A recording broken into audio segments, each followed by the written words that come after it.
Everyone in the quiet town of Aburi knew about the good witch. Her name was Auntie Efua, a soft-spoken herbalist with silver-gray locks wrapped in colorful scarves. She healed sick babies, brought infertile couples joy, and helped farmers summon the rains. But there was one thing she never did, accept money.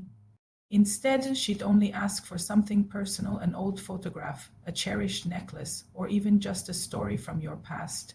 They said she was strange, but harmless.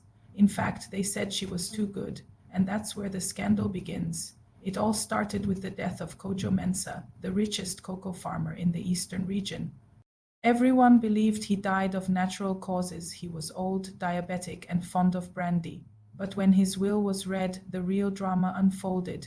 Instead of leaving his multimillion Sedi estate to his three sons, Kojo left everything: land, accounts, houses, vehicles to none other than Auntie Efua, the good witch. The town exploded. Rumors spread like wildfire.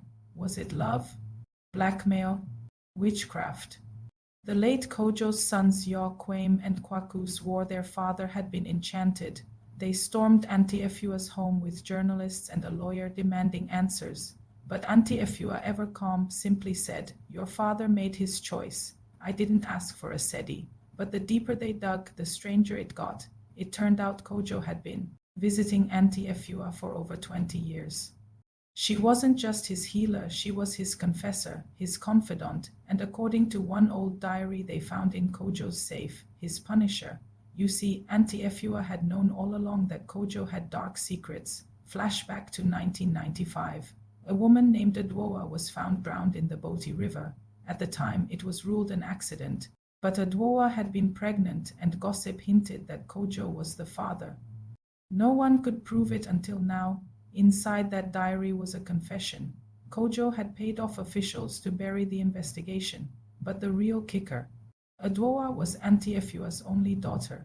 That's right, the good witch wasn't just good. She was patient, calculated, and deadly clever. Instead of using black magic, she used time. For 2 decades, she gained Kojo's trust. He confessed, he repented, and in the end, he signed everything over to her out of guilt, convinced he could buy redemption. What he didn't know was that Auntie Efua had already gotten her revenge slowly over the years. She'd advised him to cut ties with corrupt partners, donate to orphanages, even confess on paper. By the time he died, she had all the proof she needed. The scandal shook the entire nation. Talk shows invited spiritualists, lawyers, and psychologists to debate whether what Auntie Efua did was justice or vengeance. The Mensa brothers tried to sue, but every document was airtight. In the eyes of the law, she had done nothing wrong. And yet the whispers in the market were louder than ever. Some say she was a saint. Others say she was a silent assassin.